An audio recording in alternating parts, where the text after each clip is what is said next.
Want to speak real English from your first lesson? Sign up for your free lifetime account at EnglishClass101.com. Welcome to EnglishClass101.com's English in 3 minutes, the fastest, easiest, and most fun way to learn English. Hi, how's it going? I'm Alicia. Nice to meet you. In this series, we're going to learn some easy ways to ask and answer common questions in English. It's really useful, and it only takes 3 minutes. In this lesson, you're going to learn new, more common ways to ask and answer the question, "How are you?" in English. You've probably learned, "How are you?" and "I'm fine" in textbooks before, but in the United States, people will usually ask this question and answer it in a different way. First, let's review. If someone says, "How are you?" you can say, "I'm fine." I'm fine. Here are some other ways to answer. Pretty good. This means about the same thing as "I'm fine." Pretty good. We also have not bad. You can use this if you are feeling just okay or so-so. Not bad. Let's look at our question again. How are you? This is the most well-known way of asking how someone is. You could use it when you want to be polite. But now, let's look at some different ways to ask how someone is. These ways are more casual and much more common. First, hey, how's it going? Hey, how's it going? You can answer this in many ways. If you're feeling good, you can say, good. Good. Pretty good. Pretty good. Not bad. Not bad. Once more, good. Pretty good. Not bad. Here's a tip. Even though these answers mean the same thing as "I'm fine," you can't answer "How's it going?" with "I'm fine." It will sound a bit strange. If you're not feeling good, you can say "Not so good." Not so good. Not great. Not great. Or not so well. Not so well. Be careful. If you say one of these, the other person will usually ask, "Why? What's wrong?" to be polite. Then you will have to explain. Another casual but very common version of "How are you?" is "What's up?" What's up? To reply, use a cheerful voice as you say, "Not much," "Not much," or "Nothing much," "Nothing much." This means you're free and able to chat. Since "What's up?" is just another way of saying hello, you can also reply with "Hey" or "Hi." Now it's time for Alicia's advice. A lot of the time, when we ask questions that mean "How are you?" in English, we're not actually asking about the other person's health. We're only asking to be polite. You should think of these questions as another way of saying hello, a way for the conversation to get started, instead of actual, literal questions. In fact, when someone asks you, "What's up?" you don't even have to answer. Just say, "What's up?" in reply. Welcome to EnglishClass101.com's English in 3 minutes, the fastest, easiest, and most fun way to learn English. Hey everyone, I'm Alicia. In this series, we're going to learn some easy ways to ask and answer common questions in English. It's really useful, and it only takes 3 minutes. In this lesson, you're going to learn how to ask what someone's job is in natural English. Of course, you can just say, "What is your job?" This is correct English, but it sounds too direct and awkward. Native English speakers almost never say this in a social situation. Instead, they use a different question. But before we master that, we need to compare it to a very similar question. What are you doing? I'm presenting a video about English. What do you do? I'm an English teacher. Do you see the difference? These two questions, what are you doing and what do you do, sound similar but mean different things. The first one is asking what you are doing right now, this minute. You answer it using an ing verb. What are you doing? I'm reading. I'm watching TV.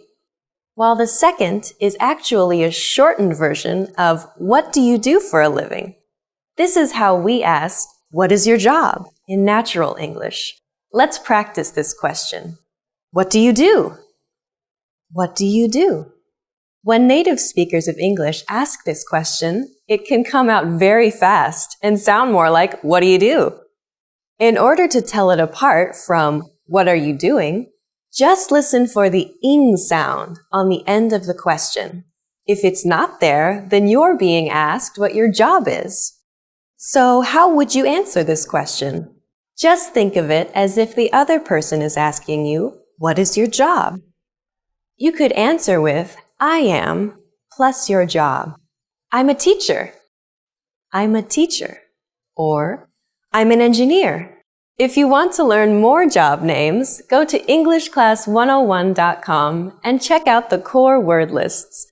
These cover job vocabulary and more, and include a picture and audio to help you perfect your pronunciation. You can also mention the place that you work at, starting with, I work at. I work at a hospital. I work at a hospital. I work at a law firm. I work at a law firm. If you work for a big company that is well known, you can say, I work for, and then the name. I work for Microsoft. I work for Microsoft. I work for the New York Times. I work for the New York Times. Now it's time for Alicia's advice. When you ask the question, what do you do? And the other person tells you their job, it's polite to make some kind of positive comment about his or her job. For example, how interesting, or that must be exciting, or even, oh, really? Remember to sound sincere. Welcome to EnglishClass101.com's English in 3 minutes, the fastest, easiest, and most fun way to learn English. Hey everyone, Alicia here. In this series, we're going to learn some easy ways to ask and answer common questions in English. It's really useful and it only takes 3 minutes. In this lesson, you're going to learn how to ask what someone's hobbies are without using the word hobbies. You've probably seen the question, do you have any hobbies? Or, what are your hobbies? In an English textbook before. However, native English speakers almost never use the word hobbies when asking about them. A much more natural way to ask the same question is, what do you do for fun? Let's practice this question. What do you do for fun? What do you do for fun? You can also ask, what do you do in your free time? What do you do in your free time? So how would you answer this question? Let's look at how native speakers would do it. The easiest way is to say, I like to, or just, I like, followed by what you like to do. For example, if you like watching movies, you could say, I like to watch movies, or I like watching movies. I like to watch movies. Or, I like watching movies. And if you like golf, you could say, I like to play golf. Or, I like playing golf. I like to play golf. Or, I like playing golf. You can emphasize how much you like your hobby by adding a word like really in front of like. For example, I really like watching movies. On the other hand, if you want to play down how much you like something, you can say kind of. For example, I kind of like playing tennis. Now it's time for Alicia's advice. If you don't have any special hobbies or don't want to be specific, a good way to reply is, I like hanging out with my friends and stuff like that. I like hanging out with my friends and stuff like that. Just use I like and add hanging out with my friends and then add and stuff like that. Welcome to EnglishClass101.com's English in 3 minutes, the fastest, easiest, and most fun way to learn English. Hey everyone, I'm Alicia. This series explains some easy ways to ask and answer common questions in English. It's really useful and it only takes 3 minutes. In this lesson, you're going to learn some different ways people will ask you, where are you from? First, though, where are you from can mean many things. It can mean, what city are you from? Or what state are you from? In fact, Americans ask this question to each other all the time to learn what part of America the other person comes from. Of course, though, it can also mean, what country are you from? If you want to answer this question, there are 2 ways to do it. You can say, I'm plus your nationality, as in, I'm Japanese, or I'm Brazilian. Or you can say, I'm from plus the country you are from, as in, I'm from Italy, or I'm from Thailand. If you're from a really famous city or place, you can say that too. For example, I'm from Beijing, or I'm from New Delhi. Many times, though, Americans won't ask, what country are you from? Or even, where are you from? In many casual situations, they will say it in a simpler way. Where are you from? This is just like, where are you from? But they take out the are. Where are you from? You can use this too in casual situations. Of course, in the United States, as in other parts of the world, people may be a little more indirect because they want to be polite.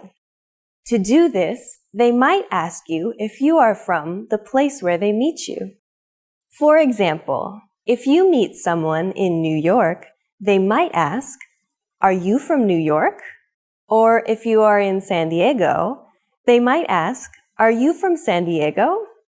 Many parts of the United States are very multicultural, so asking the question this way avoids what could be an embarrassing mistake. You can answer this the same way you answer, where are you from? Just add a simple no in front. For example, you can say no plus I'm plus nationality. No, I'm French.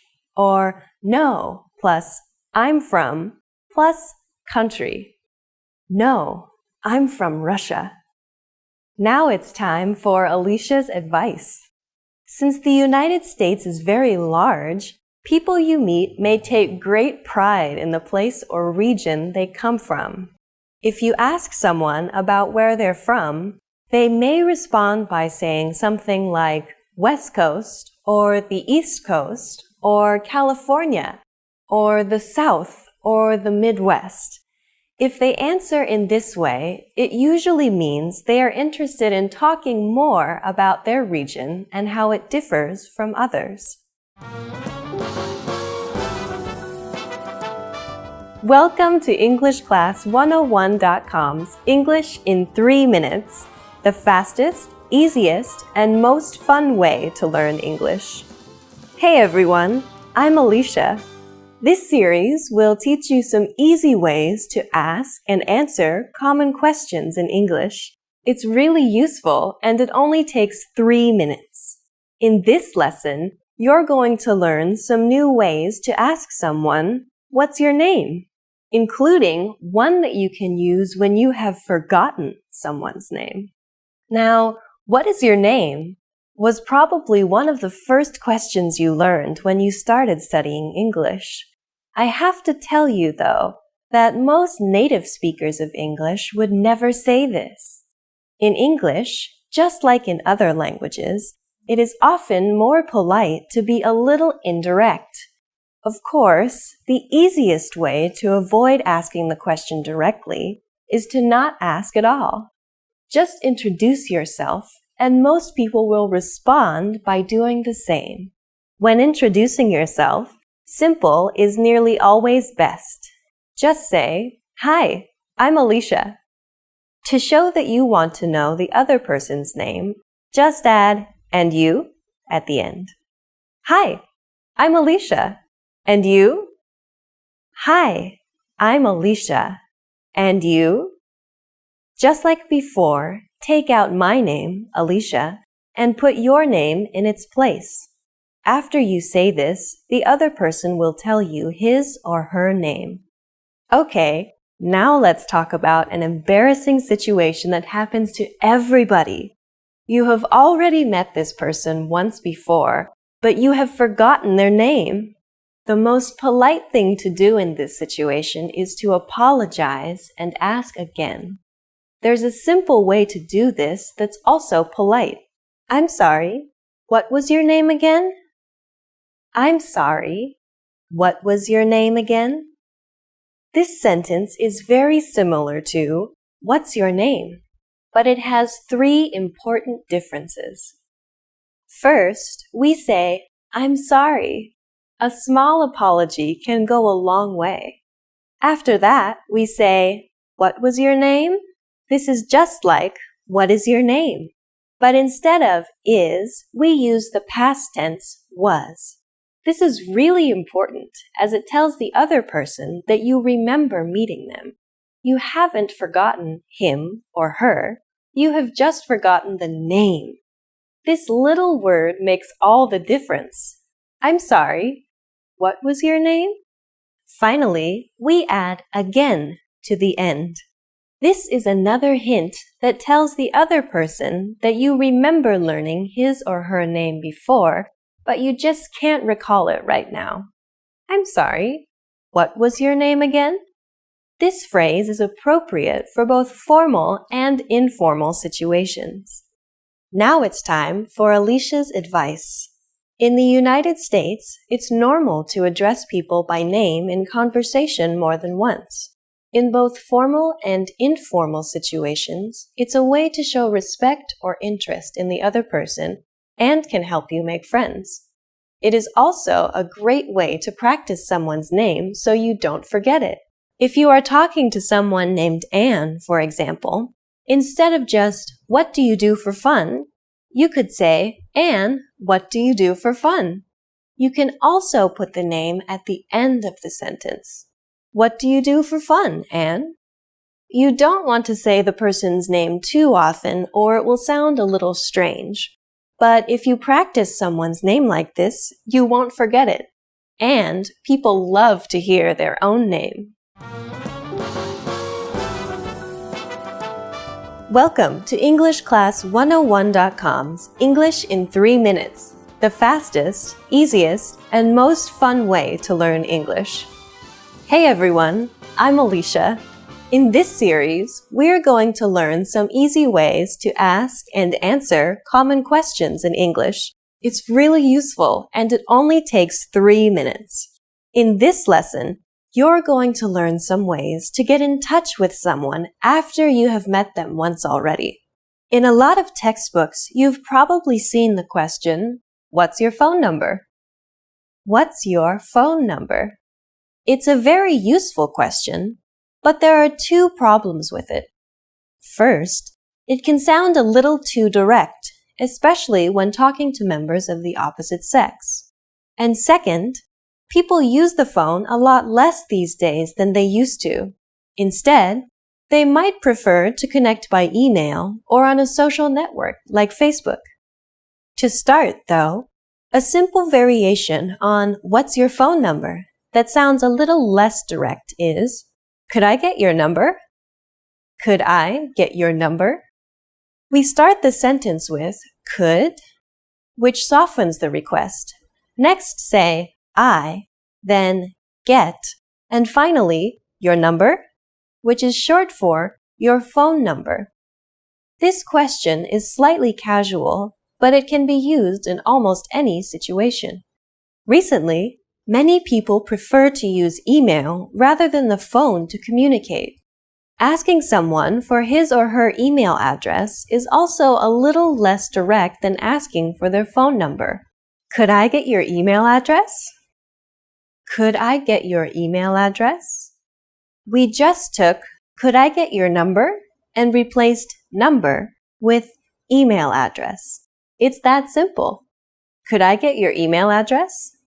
If someone asks you either of these questions, you can reply by saying, sure, my phone number is, sure, my phone number is, or sure, my email address is, sure, my email address is, or sure, it's, and then say your phone number or email address at the end. By the way, if you're having any trouble with numbers, check out EnglishClass101.com's core word lists for these and other key vocabulary words. Each word comes with a picture, audio samples so you can perfect your pronunciation, and sample sentences and phrases so you can master its use in a sentence. Recently, many people use social networks like Facebook or LinkedIn or an online chatting service like Skype to communicate. People might ask you about these, especially if they are younger. If someone wants to connect with you through one of these services, they may simply ask, "Are you on?" followed by the name of the service. Are you on Facebook? Are you on Facebook? Are you on LinkedIn? Are you on LinkedIn? Are you on Skype? Are you on Skype? To answer, you can simply say, "Yes, I am," or "No, I'm not." If you respond with, "Yes, I am," the other person may ask how they can connect with you on one of these services. Of course, if you're not on one of these services, they won't be able to contact you. If you still would like to stay in touch with the person, though, you can say, "No, but my email address is," or "No, but my phone number is," and then say your email address or phone number. By telling the other person a different way they can contact you, you'll show them that you want to hear from them. Now it's time for Alicia's advice. If you ask someone for their phone number, their email address, or some other form of contact information, they will usually give it to you if you have gotten to know them a little beforehand. If you ask too early in the conversation, though, they may be hesitant about sharing that information. The key is to make sure you talk for some time before requesting this kind of personal information. Welcome to EnglishClass101.com's English in 3 minutes, the fastest, easiest, and most fun way to learn English. Hey everyone, I'm Alicia. In this series, we're going to learn some easy ways to ask and answer common questions in English. It's really useful, and it only takes 3 minutes. In this lesson, you're going to learn how to ask and say where you live. Usually, someone will ask you where you live as a polite question after they've asked you your name, where you're from, and what you do for a living. They'll say, "So, where do you live?" This is inviting you to keep making conversation. There are lots of ways you could answer this question, but here are some of the most common. You could say, "Do you know?" and then the name of the area you live in. Do you know Twin Pines? Or you could mention a local landmark, like near the library, near the movie theater. You could also answer by telling the person what train line you live on if your city has a train network, or what station is the nearest to your house. On the Green Line, near Central Station. So as you can see, there are lots of possible ways to answer the question, "Where do you live?" Once you've told them, the other person might respond in one of the following ways. "Oh yeah, I know it. I live near there." Or maybe, "I'm afraid I don't know it."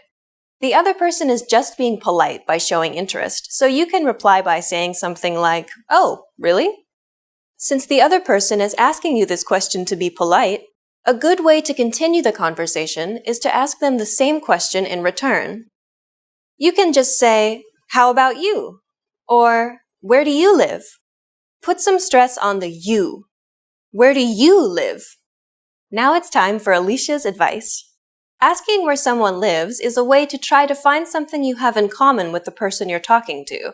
So if you're familiar with the area the other person lives in, make some comments about it. "That's a really nice area," or "The park there is really pretty." Anything is fine, as long as you don't say anything negative that could be taken as offensive, like, "That area has a high crime rate," or "I hear that area is really dangerous." Welcome to EnglishClass101.com's English in 3 minutes, the fastest, easiest, and most fun way to learn English. Hey everyone, I'm Alicia. In this series, we're going to learn some easy ways to ask and answer common questions in English. It's really useful and it only takes 3 minutes. In this lesson, you're going to learn how to ask someone where they went to school or college. Asking someone where they went to college is a good small talk question and conversation starter. However, you have to be careful not to offend people if they didn't go to college. We'll tell you how to do this. The question is simple. If the other person is over 22, it's likely they will have left college already, so you ask using the past tense. Where did you go to college? You could also say, where did you go to school? In American English, depending on context, school often means the same as college. If the other person is British or European, however, they're more likely to say, where did you go to university? The answer to this question is really easy. All you say is, I went to university in city. I went to Southern Oregon University in Ashland.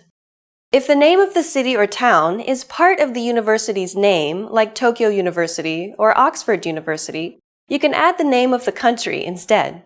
I went to Tokyo University in Japan. Once you've heard the other person's answer, it's polite to make some kind of comment.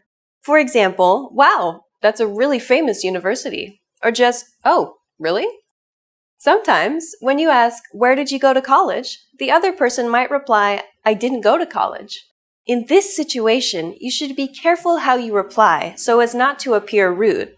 It's polite to not act surprised, but instead make a positive comment like, oh, really?